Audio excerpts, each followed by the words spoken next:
आप सब जानती हैं कि ज़्यादा से ज़्यादा जो संघर्ष है वो महिला करती है। कुछ समय पहले, कुछ दिनों पहले ही मैं ललितपुर गई थी। मैं इसलिए गई क्योंकि मैंने सुना कि 2 किसानों ने खाद की लाइन में खड़े खड़े अपना दम तोड़ा है और 2 किसानों ने आत्महत्या की थी। तो मैं उनके घर गई। तो उनकी एक बेटी थी, बीवी थी, माताजी थी। कुछ नहीं था उनके पास, कर्ज में डूबे हुए थे। खाद की लाइन में खड़े खड़े, न खाना मिला न कुछ मिला। घर नहीं आ पाए क्योंकि उन्होंने सोचा कि अगर लाइन छोड़ेंगे तो एक बार लाइन छूट जाएगी तो खाद नहीं मिलेगी। अच्छी बारिश आई थी पहले, उन्होंने सोचा कि थोड़ा संघर्ष करें। संघर्ष करते करते वहां पे उनकी मृत्यु हुई। जब मैं उनकी बेटी से मिली, उनकी बीवी से मिली, तो घर लौटते वक्त मैंने सोचा कि जो भी हो, सबसे ज़्यादा मुश्किल तो महिला पे ही होती है। अब वो माँ, वो बेटी अकेली अकेली क्या करे। जो कमाने वाला था वो रहा नहीं, घर में और कोई कमा नहीं रहा था।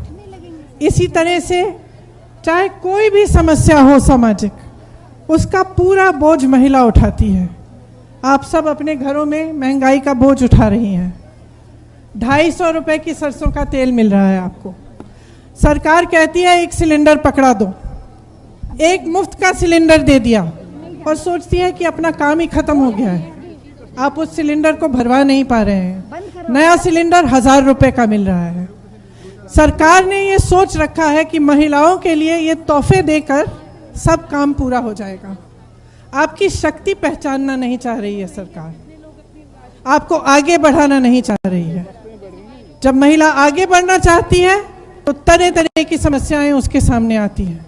आप सब ने देखा होगा, यहाँ जो अधिवक्ता बहन थी जो बात कर रही होगी, कितना संघर्ष किया होगा आपने यहाँ तक पहुँचने के लिए, जिस तरह से आपने किया है। और जिस तरह से जो लड़की जो अभी डॉक्टर शिक्षा कर रही है डॉक्टर बनने के लिए, वो भी कह रही थी क्या संघर्ष था उसका कि यहाँ पे मेडिकल कॉलेज नहीं है, उसको कहीं और जाना पड़ा। एक बहुत बड़े संघर्ष होते हैं महिलाओं के लिए, जिनको आप सब झेल रही हैं, आप सब कर रही हैं। जब तक महिलाओं की पूरी भागीदारी राजनीति में नहीं होगी, हम अगर आधी आबादी हैं तो कम से कम आधी हमारी भागीदारी होनी चाहिए। जो 40% की भागीदारी हमने कही है वो एक शुरुआत है।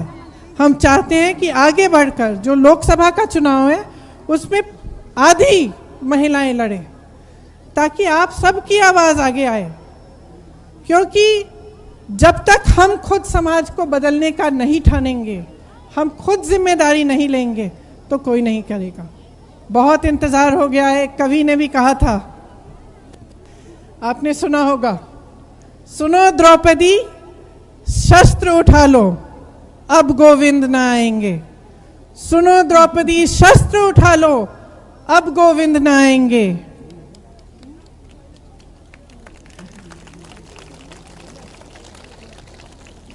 कब तक आस लगाओगी तुम, कब तक आस लगाओगी तुम बिके हुए अखबारों से।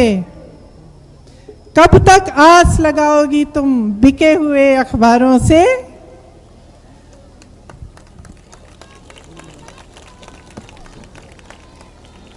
क्या मतलब है इसका? इसका मतलब है कि तुम्हारी लड़ाई लड़ने के लिए कोई नहीं आ रहा है। तुम कब तक आस लगाओगी कि तुम्हारी आवाज कोई और उठाएगा?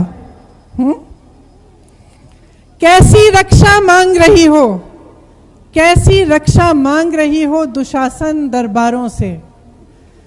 मतलब कि तुम कैसी रक्षा मांग रही हो उन लोगों से जो तुम्हारी रक्षा करेंगे ही नहीं, जो तुम्हारा अत्याचार कर रहे हैं, जो तुम्हारा शोषण कर रहे हैं।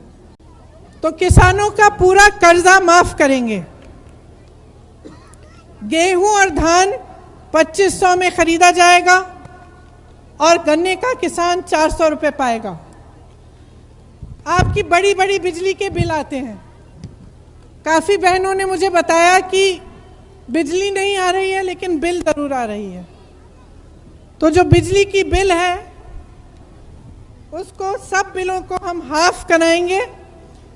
कोरोना काल में जो बकाया था, खास तौर से जो छोटे छोटे व्यापारी हैं, छोटे दुकानदार हैं, कोरोना काल में उनको बिजली की बिल फिर भी भरनी पड़ी, लेकिन काम धंधा बंद हो गया था, तो उनके लिए हम पूरी तरह से वो बिजली बिल माफ कराएंगे। कोरोना की जो आर्थिक मार थी, जो सबसे गरीब परिवार हैं, जो सबसे ज़्यादा कोरोना से प्रभावित हुए, जिनकी आमदनी प्रभावित हुई, उनके लिए 25,000 रुपये दिए जाएंगे। 20 लाख सरकारी रोजगार हम बनवाएंगे, जिसमें से हम चाहते हैं कि 40% महिलाओं को जाएं।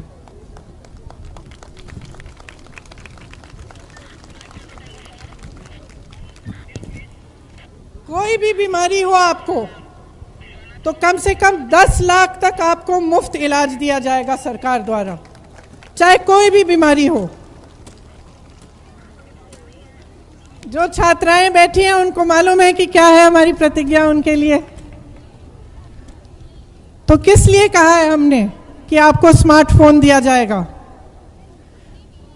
पढ़ने के लिए और सक्षम बनाने के लिए। आपको आजकल इतने सारी ऑनलाइन कोर्सेज, ऑनलाइन पढ़ाइयाँ होती हैं, उसके लिए, और उसके साथ साथ आपकी सुरक्षा के लिए भी, क्योंकि जब आपके पास मोबाइल फ़ोन है हाथ में तो कोई समस्या आए आप एकदम फ़ोन कर सकती हैं अपने घर पर, या कोई मदद करने के लिए आ सकता है।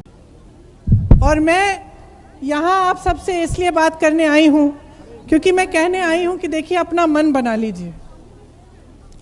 आप आधी आबादी हैं, हर 2 जनों में से एक हैं, तो एकजुट होकर राजनीति में आप अपना हक क्यों नहीं मांग रहे हो? जो सरकार आपके लिए कुछ कर ही नहीं रही है, उसको आगे क्यों बढ़ा रहे हो? जब वोट देने का समय आता है, महिला खड़ी है, आंख बंद करके महिला को वोट दो, एकदम आंख बंद करके, सोचो भी मत, क्योंकि वो महिला तुम्हारे लिए खड़ी रहेगी, वो महिला तुम्हारे लिए संघर्ष करेगी, तुम्हारी लड़ाई लड़ेगी, क्योंकि वो तुम्हारी तरह महिला है, बहन है तुम्हारी। तो राजनीति में आपकी भागीदारी अब सुनिश्चित है। जो पहल कांग्रेस पार्टी ने की है उसको कभी कोई रिवर्स नहीं कर सकता, उसका अंत नहीं हो सकता। अगर इस बार 40% महिलाएं लड़ेंगी, हो सकता है कुछ महिलाएं सक्षम हों, जीत जाएं, कुछ महिलाएं नहीं हों, जीत ना पाएं, लेकिन लड़ेंगी। और लड़ने से एक बहुत बड़ा बदलाव आएगा समाज में और राजनीति में, क्योंकि वही महिलाएं अगली बार फिर से लड़ेंगी, और अगली बार जब लड़ेंगी तो और भी ज़्यादा सक्षम होकर लड़ेंगी, और कोई ऐसा राजनीतिक दल नहीं होगा जो उनको रोक पाएगा। सबको यही पहल करनी पड़ेगी, आगे जाकर सबको महिला का हक देना पड़ेगा। इसीलिए आप समझ लीजिए कि ये जो हमने पहल की है, ये कितनी महत्वपूर्ण है, एक हल्की चीज़ नहीं है। इसमें आपका हक और आपकी लड़ाई है।